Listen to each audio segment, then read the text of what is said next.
ओम नमो भगवते वासुदेवाय। ओम नमो भगवते वासुदेवाय। ओम नमो भगवते वासुदेवाय। नारायणं नमस्कृत्य नरं चैव नरोत्तमं देवीं सरस्वतीं व्यासं ततो जयमुदीरये। नष्टप्रायेषु अभद्रेषु नित्यं भागवत सेवया भगवती उत्तमा श्लोके भक्तिर्भवति नष्टिके। भक्ति भवती नैष्ठिकी। तमादिदेवं करुणानिधानं तमालवर्णं सीतावतारम् अपार संसार समुद्र सेतु भजामः भागवत स्वरूपम्। श्रीमद् भागवतम प्रथम स्कंद 17 अध्याय श्लोक संख्या 19। माता जी बुक्स निकाल के रखिए ताकि जैसे बोलूंगा पढ़ने के लिए तुरंत पढ़ना चालू करना।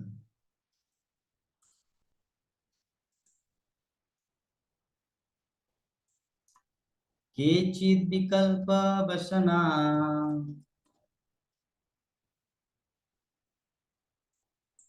आहुरात्मानमात्मना आहुरायात्मनायात्मना दैव मन्ये परे कर्म देवमन्याय परे कर्म स्वभावम परे प्रभुम्। स्वभावम परे प्रभु। केचिद् विकल्पवशना केचित् कल्प वसना आहुरात्मानमात्मना आहुरात्मनायात्मना दैव मन्ये परे कर्म दिव्यमन्य परे कर्म स्वभावम परे प्रभुम्। भावम परे प्रभु। हरे कृष्णा प्रभु जी। केचित् विकल्प वासना केचिद् विकल्पवशना आहुरयात्मनायात्मना आहुरात्मानमात्मना देवं मन्याय परे कर्म दैव मन्ये परे कर्म स्वभावं परे प्रभु। स्वभावम परे प्रभुम्। अनुवाद तात्पर्य पढ़िए। धर्म ने सभी अभी प्रकार कौन सा श्लोक पढ़ रहे हैं? 17 प्रभु जी। कौन बोला 17? तो 18 है प्रभु जी। आप अभी कौन सा श्लोक पढ़े वो देखिए ना। छोड़िए आपको नहीं पढ़ना है। अनुवाद और तात्पर्य अपने सुख तथा दुख के लिए स्वयं ही उत्तरदायी सभी प्रकार के दैत्य से इनकार करने वाले कतिपय दार्शनिक घोषित करते हैं कि मनुष्य अपने सुख तथा दुख के लिए स्वयं उत्तरदायी है। अन्य लोग कहते हैं कि देवी शक्तियां इसके लिए जिम्मेदार है, जबकि कुछ ऐसे भी लोग हैं जो कहते हैं कि इसके लिए कर्म जिम्मेदार है। और जो निपट भौतिकवादी है वो मानते हैं कि प्रकृति ही इसका अंतिम कारण है। तात्पर्य तो जैसा कि ऊपर कहा जा चुका है कि जेमिनी तथा उनके अनुयायियों जैसे दार्शनिक स्थापित करते हैं कि सकाम कर्म ही सारे सुख तथा दुख का मूल कारण है।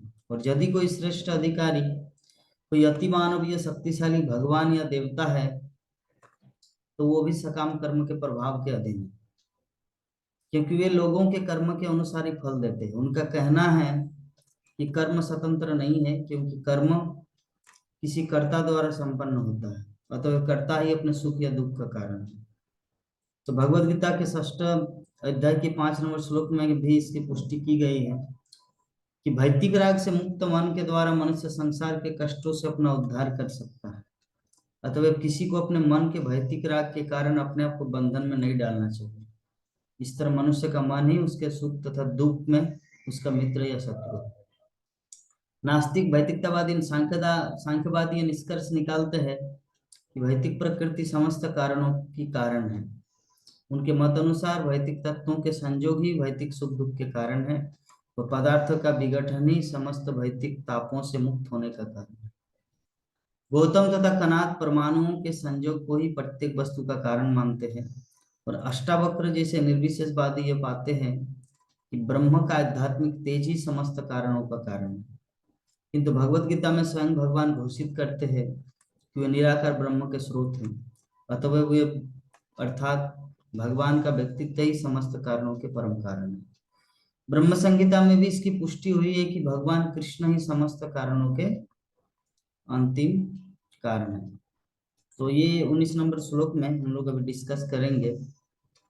कल तक हम लोग चर्चा किए थे 15, 16, 17, 18 4 श्लोक के ऊपर, जिसमें हम लोग श्रवण किए कि परीक्षित महाराज ने उस बैल से पूछा था,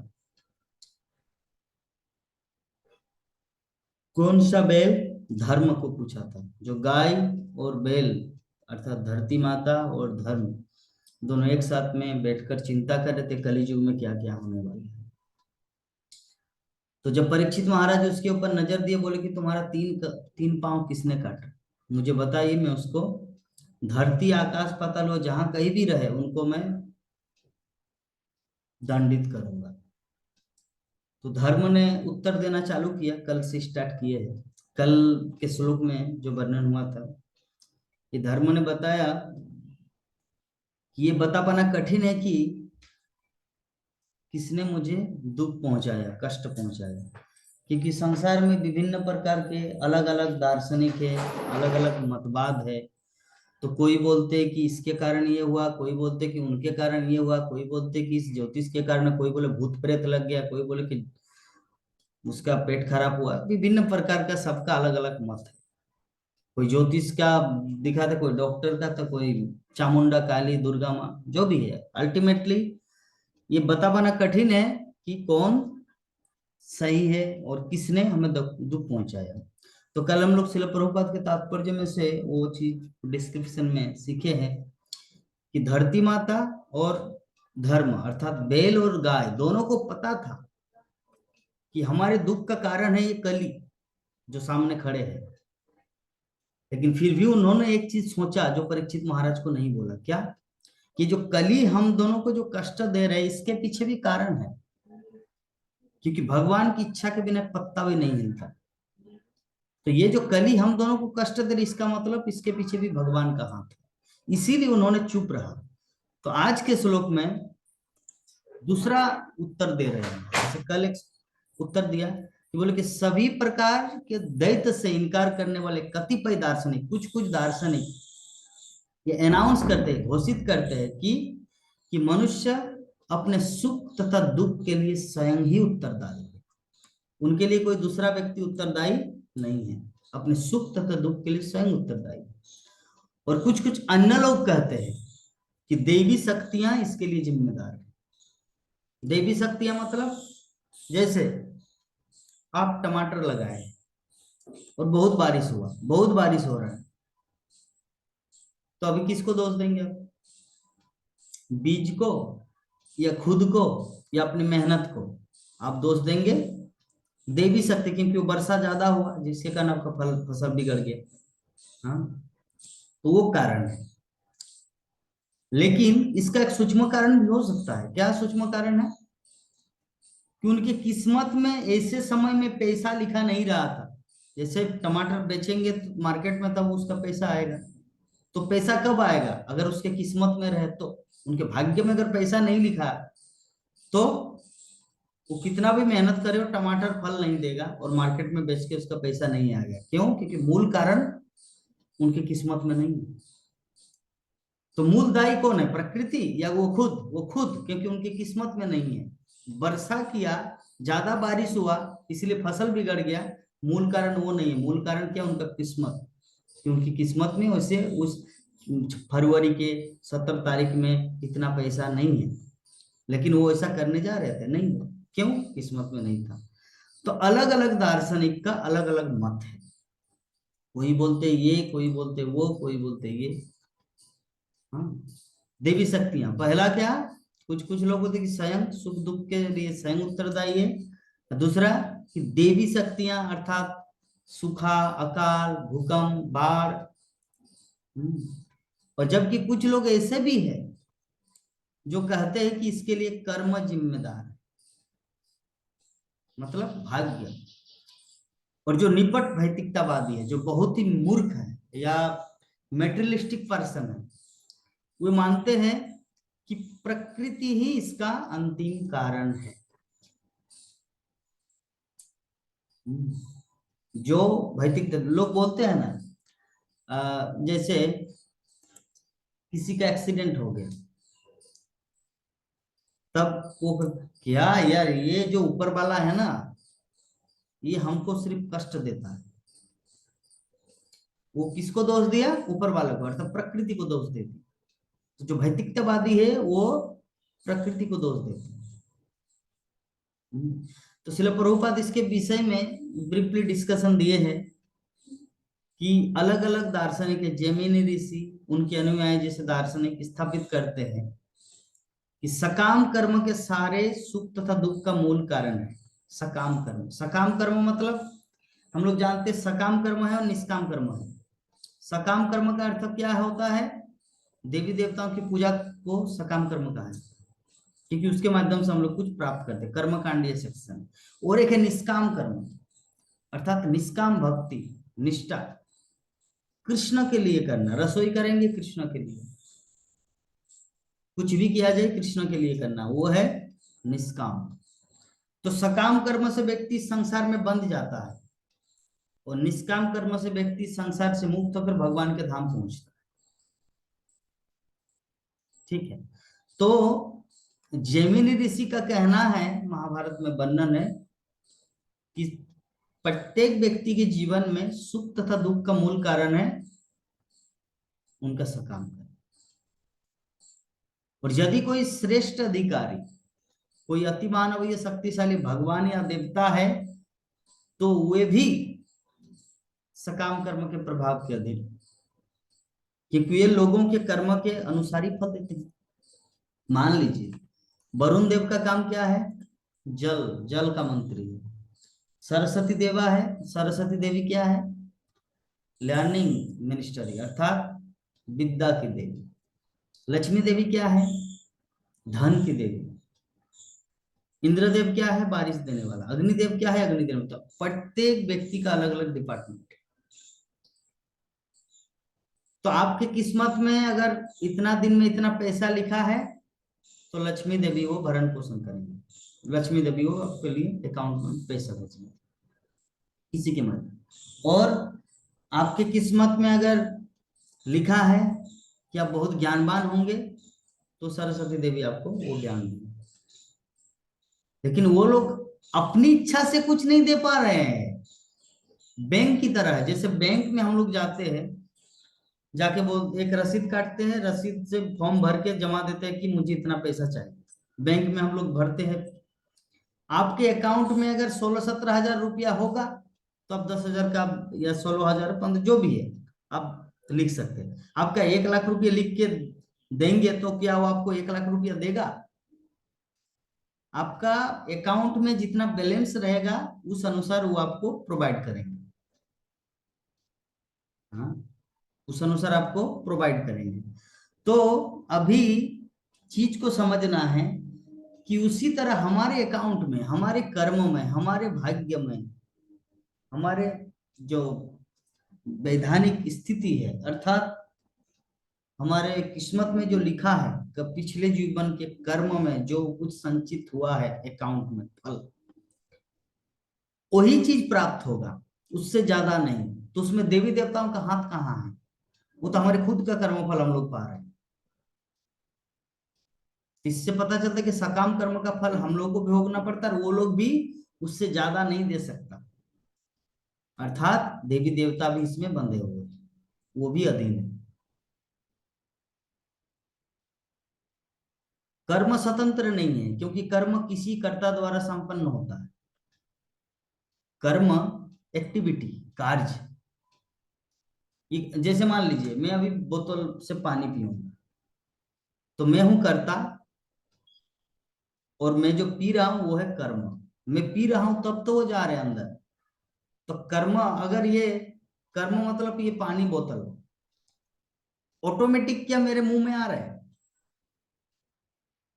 ऑटोमेटिकली क्या पानी मेरे अंदर जा रहे हैं? नहीं, मैं कर रहा हूं कुछ उसको। पहले फिल्टर से पानी भरा, फिर यहाँ पे टेबल में रखे, जब प्यास लगा तब पिए। तो कर्म जो है ऑटोमेटिकली जादू की तरह उड़ उड़ के गया, फिल्टर में भरे, टेबल में रख गया। जब पानी का प्यास लगे तो हम बोतल ऑटोमेटिक उड़ के आके पानी, नहीं, मुझे करना पड़ रहा है। तो कर्म जो है ना, स्वतंत्र नहीं है, कर्ता उसको करना पड़ता है। अतः कर्ता ही अपने सुख या दुख का कारण है। इस दृष्टिकोण से अगर देखा जाए तो जो कर्ता है, जो करने वाले हैं, वही है हमारे जीवन में सुख या दुख का कारण। हाँ?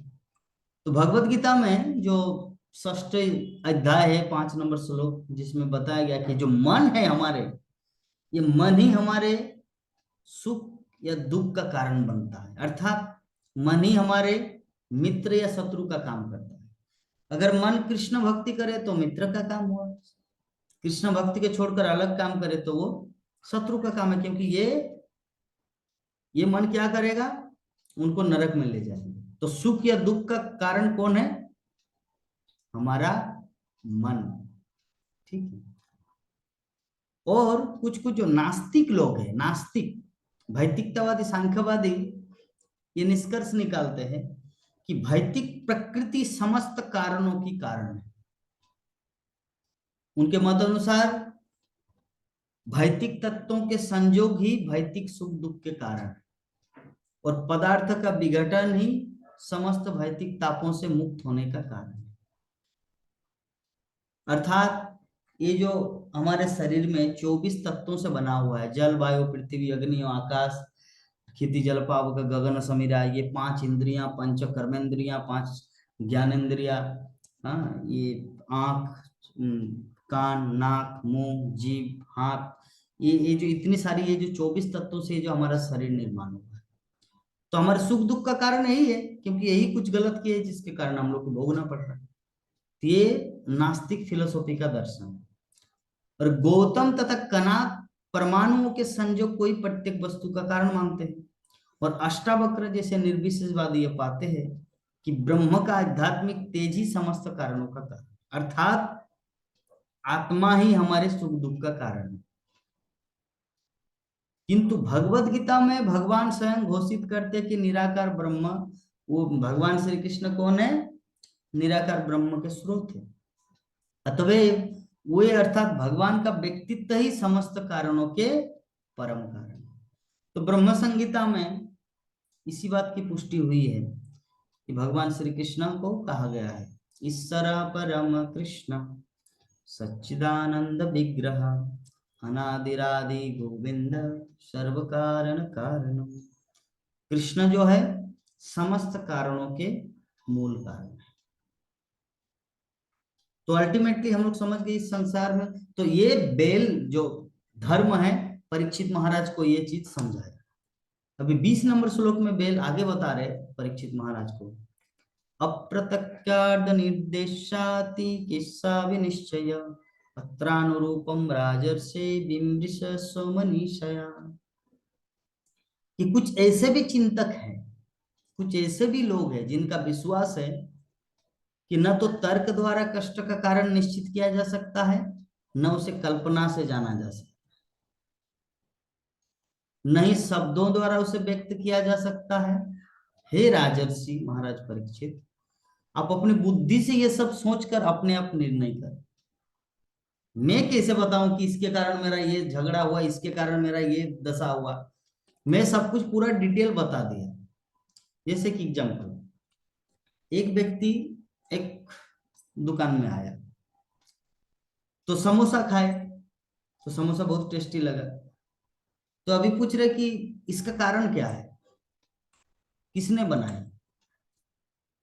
तो जो लेबर है वो बोल, जो दुकान पे बोले कि ये मैदा से बनता है महाराज जी।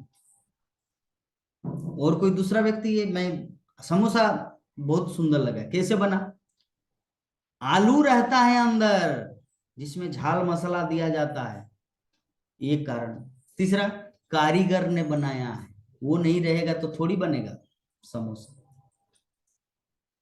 दूसरा व्यक्ति को जब पूछा समोसा कैसे है, अरे रिफाइंड तेल चाहिए तभी तो तेल में फ्राई होगा, समोसा क्या क्या तावा में रोटी की तरह बनेगा, तो रिफाइंड तेल है इनका कारण। कोई दूसरे को पूछा, अरे घर में इंडियन गैस है, गैस नहीं रहेगा तो आग नहीं जलेगा, आग नहीं जलेगा तो तेल गर्म, तेल ही कारण होगा तो समोसा हम डाल देते कैसे होगा। अग्नि गर्म करते हैं, तेल फ्राई होंगे उसके बाद डालेंगे। कोई बोल रहे अग्नि, कोई बोल रहे तेल, कोई बोल रहे आलू, कोई बोल रहे मसाला, कोई बोल रहे मैदा, कोई बोल रहे कारीगर। तभी वो व्यक्ति बोले कि आप अपने निर्धारण कीजिए कि समोसा कैसे बना। तो उसका कैसा जवाब होगा, तो वही चीज परीक्षित महाराज को धर्म ने बोला कि कोई बोलते ये, कोई बोलते वो, कोई बोलते ये, कभी बोलते ये। तो हे महाराज, हे राजर्षि, आप खुद ही निर्णय लीजिए कि क्या कारण है हमारे तीन पांव काटने का। तो शिल प्रभुपाद तात्पर्य में लिख रहे हैं इस विषय में कि वैष्णव मतालंबी अर्थात भगवत भक्तों का ऐसा विश्वास है कि जैसा कि ऊपर कहा गया है कि परमेश्वर की इच्छा के बिना कुछ भी घटित नहीं हो सकता। कृष्ण की इच्छा के बिना कुछ भी संभव नहीं है। कृष्ण है परम निर्देशक, डायरेक्टर। जैसे कि मूवी बनता है, चाहे कितना भी बड़ा हीरो है, डायरेक्टर के निर्देशन के बिना वो कुछ भी नहीं कर सकता। हीरो है तो क्या हुआ। तो भगवान जो है परम निर्देशक है। भगवत गीता के 15 अध्याय के 15 नंबर श्लोक में क्या बताया गया है, सर्वस्य चाहं हृदि सन्निविष्ट मत्तस्मृतिर्ज्ञान अपोहनम च वेदेश्च सर्वैरहमेव वेद वेदांत कृत वेद विदेव चाम्। अर्थात कि भगवान प्रत्येक व्यक्ति के हृदय में आसीन है और उन्हीं से सब कुछ आता है, ज्ञान, बुद्धि, विद्या, नॉलेज, रिमेम्बर, स्मृति, सब कुछ। सर्वव्यापी परमात्मा के रूप में भगवान सबों के हृदय में वास करते और निगरानी रखते हैं, सीसीटीवी कैमरा, और सभी कर्मों के साक्षी। इससे पता चलता है इस संसार में जितने सारे लोग दुख भोग रहे हैं, इसका मतलब वो पिछले जीवन में इतना ऐसा कुछ पाप किए हैं, उसका परिणाम भोग रहा है। इस संसार में बहुत सारे लोग ऐसे हैं, बहुत सुखी है, कुछ भी नहीं करता, इसका मतलब वो पिछले जीवन में ऐसा कुछ किए हैं या इसी जीवन में भगवान को प्रसन्न किए हैं, जिसके कारण भगवान उसको उतने सुंदर ढंग से रखे। तो सब कुछ के पीछे भगवान की कृपा से होता है और हमारी इच्छा से होता है। हमारी इच्छा को भगवान देखते हैं, वो समझते हैं हमारे हृदय में वो आसीन है, बैठे हुए हैं। जब उनको लगता है कि इनके हृदय में ये इच्छा है और इनको साथ साथ में मेरे धाम भी आना है, भगवत धाम भी आना है, तो क्यों ना इसकी जो भौतिक मटेरियल डिजायर है उसको पूरा कर दे, ताकि ये सब कुछ इच्छाएं न रहे और सीधा मेरे धाम आने की पूर्ण इच्छाएं प्रकटित हो। तब भगवान उसको कृपा करके वो सब कुछ सुविधा फैसिलिटी देते हैं, ताकि उनको इस तरह इधर का कोई चिंतन ना रह के आगे का चिंतन हो सके। क्योंकि देखिए इस संसार में क्या है ना, चाणक्य पंडित क्या बोलते हैं, पुत्रहीनम गृह शून्यम दीक सुन्न च बांधवा, उसके बाद जीवन अविद्या जीवनम सुन्नम, सर्व सुन्नश्च दरिद्रता। ये चार प्रकार का थिंग्स बताए। पहला चीज कि वो घर सुन्न जैसा लगता है जिस घर में पुत्र ना हो, लेकिन पुत्र मतलब भगवान भी हो सकता है।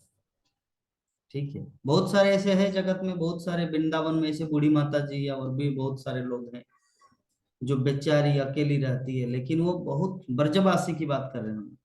वहां पे अकेली रहती है, भीख मांग के जीवन जीती है, लेकिन वही पूरा दिन भीख मांगती है और अपने लड्डू गोपाल या जो भगवान को रखे हैं उसको भोग लगा के वो अपनी जीवन जीविका चलाती है।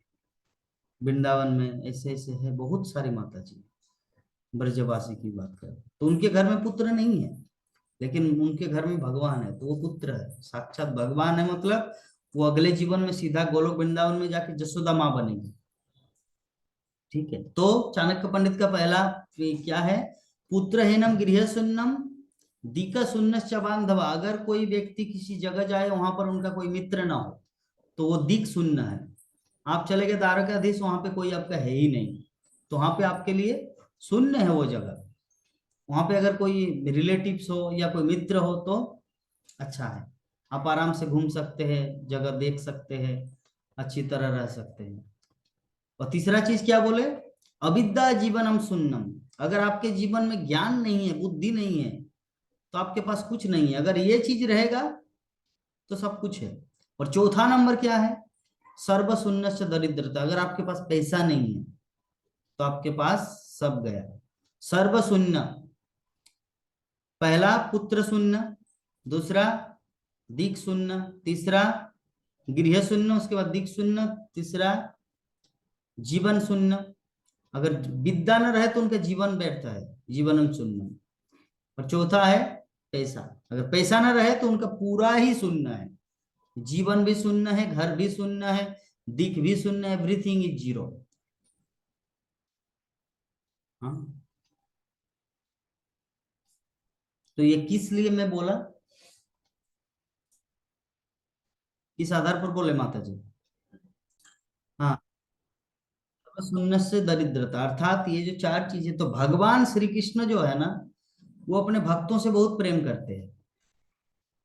तो अगर कृष्ण देखे कि अगर इसके पास पैसा ना रहे, अगर इसके पास अगर धन न रहे, तो ये सर्वशून्य अवस्था में रहेंगे, तो ना मेरी भक्ति कर पाएंगे, न मेरा प्रचार कर पाएंगे, न दूसरे लोगों से अच्छी तरह कम्युनिकेशन कर पाएंगे, न मेरे धाम में आने के लिए लालच रहेंगे। उनका चिंता रहेगा पैसा।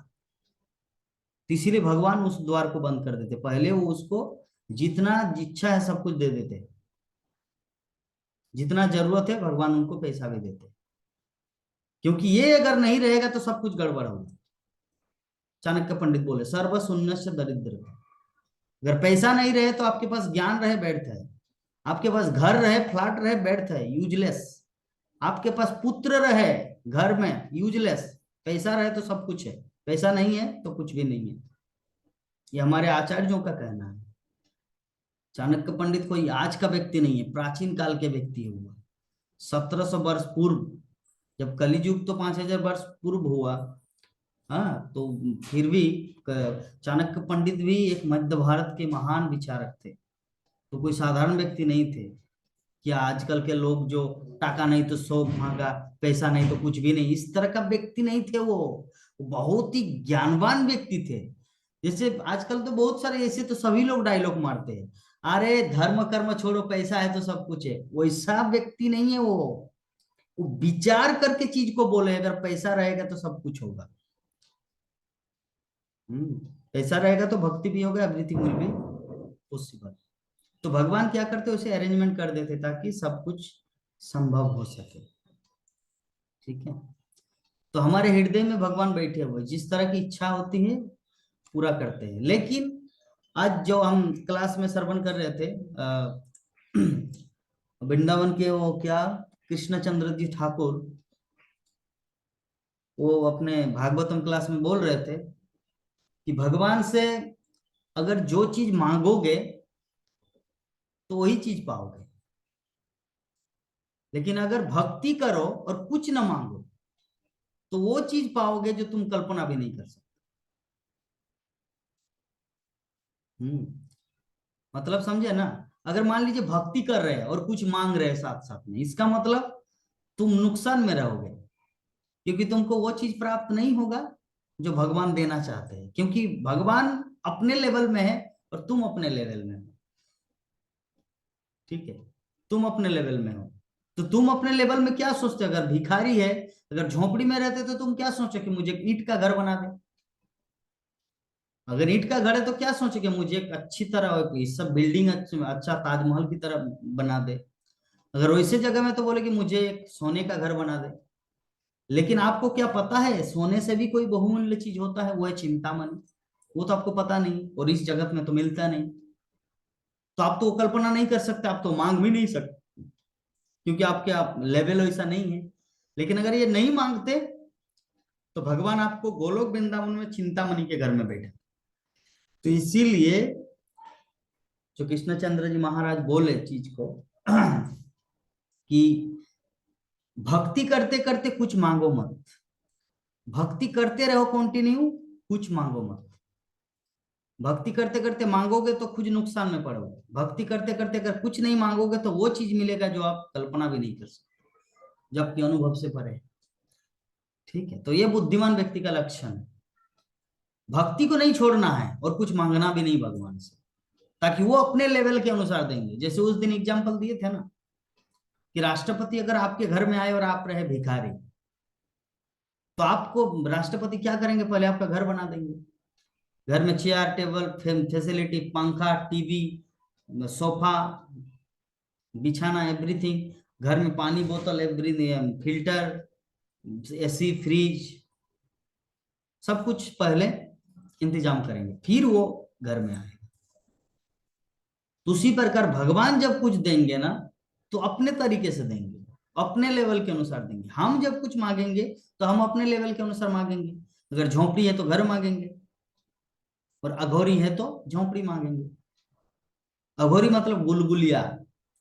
गुलगुलिया बोल के जो देश विदेश घूमते हैं ना, जो कभी इस शहर में तो एक छम बना लेते हैं, तंबूरी तंबूरी खींचते हैं, और उसी में वो लोग रहते, गुलगुलिया लोग। ठीक है, फिर आज बोकारो में तो कल धनबाद में, कल धनबाद में तो कल रांची में। उन लोगों का घर नहीं है। हमारे बंगाली में कहते उसको अघोरी। और वो एक गुलगुलिया, वो हिंदी लैंग्वेज है या बंगाली, मुझे नहीं पता। लेकिन गुलगुलिया या अघोरी दोनों एक ही व्यक्ति को कहा जाता है। तो अगर कोई गुलगुलिया रहे और भगवान की भक्ति करे, तो क्या प्रार्थना करेगा भगवान से? चिंतामणि धाम नहीं, वो बोलेंगे मुझे घर चाहिए, झोंपड़ी चाहिए, क्योंकि मैं कपड़े का टाना हुआ ये घर में रहता हूँ, बारिश होता तो प्रॉब्लम होता है, मुझे घर चाहिए। तो भक्ति करते करते कुछ मत मांगो, तो भगवान वो चीज देगा जो तुम कल्पना भी नहीं कर सकते। तो परमात्मा जो है ना, भगवान श्री कृष्ण हमारे हृदय में बसे हुए हैं। हम लोगों को जस्ट उनकी भक्ति में लगे रहना है, ताकि हमारे जो गोल है लाइफ का, जीवन का जो उद्देश्य है, कृष्ण को प्राप्त करना, उनके पास पहुंचना, तो वो पूरा हो जाएगा। तो ये 20 नंबर श्लोक में ये चीज यहाँ पे वर्णन किया गया है। तो तात्पर्य में श्रील प्रभुपाद यहाँ पे बोलना चाह रहे हैं कि भक्तगण इस सत्य को जानते हैं, अतएव वे फल की आकांक्षा न करके अपना कार्य निष्ठा पूर्वक करते हैं। इसके अतिरिक्त चिंतन या पांडित्य के द्वारा भगवान की प्रतिक्रियाओं का अनुमान लगाना संभव नहीं है। तो फिर वो क्यों कुछ को कष्ट में डालते और कुछ को नहीं? तो वैदिक ज्ञान के परम ज्ञाता है, और इस तरह वो वास्तविक वेदांती है। साथ ही वो वेदांत के संकलन करता है। तो कोई भी उनसे स्वतंत्र नहीं है भगवान से, और हर कोई अलग अलग ढंग से उनकी सेवा में लगा हुआ है। जीव को बद्धावस्था में ऐसी सेवाएं प्रकृति की शक्ति के अधीन होकर करनी पड़ती है, जबकि मुक्त अवस्था में स्वेच्छा से भगवान की सेवा के लिए आध्यात्मिक प्रकृति जीव की सहायता करती है। अर्थात यहाँ पे काम तो करना ही पड़ेगा। जैसे कोई कैदी अगर वो जेल खाना में भी गया, तो इसका मतलब ये नहीं वो सरकार की सेवा नहीं कर रहा है। जेल खाना में भी वो आटा पीस रहे या मसला पीस रहे या कुछ ना कुछ चक्की चला रहे हैं, तो वो भी सरकार की सेवा है, लेकिन वो इनडायरेक्टली, कि जेलर का अंडर में। और बाहर में अगर आप कुछ सेवा कर रहे हैं या बीडीओ ऑफिस में या कोई कल कारखाना में किसी कंपनी में, तो वो डायरेक्ट सरकार की सेवा में आता है, क्योंकि सब कुछ सरकार का रिकमेंड गवर्नमेंट ऑफ इंडिया का है। और उस वहां से आप प्रतिनिधि रूप में या सेलर के रूप में या कर्मचारी के रूप में काम कर रहे हैं, इसका मतलब डायरेक्ट आप सरकार का काम करें। और जेल खाना के अंदर जो काम कर रहे हैं वो भी सरकार का ही काम है। तो प्रत्येक जीव काम कर रहे हैं। हम लोग इस संसार में अभी जो काम कर रहे हैं वो क्या है, माया देवी के अंडर में। और जब भगवान श्री कृष्ण का सेवा करेंगे तो वो हो जाएगा सेवा। तो कोई भी भगवान की सेवा से वंचित नहीं, सभी सेवा कर रहे हैं, लेकिन वही होता चेतना का। तो भीष्मदेव ने भगवान के अचिंत कर्मों का ठीक अनुमान लगाया था। अतः निष्कर्ष ये निकलता है कि महाराज परीक्षित के समक्ष धर्म के प्रतिनिधि तथा पृथ्वी के प्रतिनिधि के सारे कष्टों को जानबूझकर ये सिद्ध करने के लिए प्रस्तुत किया गया था, क्योंकि भली भांति जानते थे कि आज धार्मिक उन्नति के दो स्तंभों, गाय पृथ्वी तथा ब्राह्मण धर्म, को किस तरह संरक्षण प्रदान करना चाहिए। तो प्रत्येक व्यक्ति पूरी तरह भगवान के वश में है। वे जब किसी के द्वारा कोई काम कराना चाहते हैं तो उनका कर्म सही होता है। इस प्रकार महाराज परीक्षित की महानता की परीक्षा ली गई। अब हमें देखना है कि वे अपने कुशाग्र मन से इसे कैसे हल कर सके।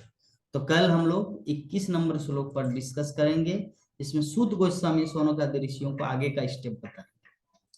तो अभी ये जो धर्म और पृथ्वी दोनों परीक्षा लिए परीक्षित महाराज को, आगे का जो जो प्रोसेस है कल हम लोग उसका डिस्कशन करेंगे। तो हमारे नंद किशोरी माता जी है, अगर कुछ प्रश्न है माता जी या कुछ भी हो, कुछ कमेंट्री या अंडरस्टैंडिंग में कुछ नहीं समझ पा रहे तो आप मुझे पूछ सकते हैं।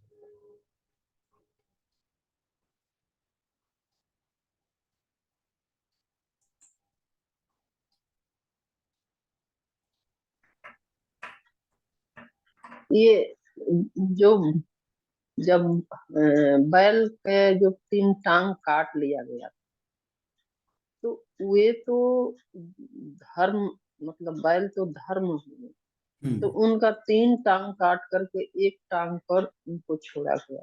हम्म। तो प्रभु जी, तो वो तो भी जो बैल के जो स्वामी होगा, जो मतलब स्वामी जो रखा होगा, तो उनका तो दुर्गति वही किया होगा। तो बेल का स्वामी कहाँ था? वो तो बेल का स्वामी नहीं था, वो तो बेल आवारा बेल था। मतलब धर्म आवारा, तो कली ने जैसे पकड़ा तो उसको मारे, उनका स्वामी उसको थोड़ी काटे। कली युग आते आते जैसे सत्य युग में 4 पैर था, त्रेता युग में 3 पैर था, द्वापर में 2 पैर हुआ, कली युग में 1 पैर रहा। सत्य सोच दया, सत्य सोच क्षमा दया, ये 4 है, ये भूल ही जाते हैं। और एक क्या है, सोच मतलब पवित्र। तो ये 4 जो है, धर्म का 4 जो स्तंभ है, वो धीरे धीरे एक एक करके आता गया। और अंत में कलियुग की दशा क्या हुआ, 1 पैर में अटक गया, वो है सत्य। अगर कलियुग में थोड़ा कुछ धर्म है तो सत्य वचन है, बाकी कुछ नहीं है। सत्य में भी देसी घी और डुप्लीकेट घी जैसा। तो हमारा समय सीमा समाप्त हुआ, और कुछ प्रश्न है? नहीं प्रभु जी। चलिए वांछा कल्पतरु करते हैं। वांछा कल्पतरुभ्यश्च कल्पतरुभ्यश्च कृपा सिन्धुभ्यो एवं च पतितानां पावनेभ्यो वैष्णवभ्यो नमो हरे नमः। कृष्णा हरे कृष्ण हरे कृष्णा कृष्णा कृष्णा हरे हरे, राम, हरे राम राम राम हरे हरे। जय जगत गुरु शिल प्रभुपाद की, जय जय अनंत कोटि वैष्णव भक्त विंद की, जय गौर भक्त विंद की, जय ग्रंथराज श्रीमद् भागवत महापुराण की, जय। गौर प्रेमानंदे। हरि हरि बोल, हरि हरि बोल, हरि हरि बोल।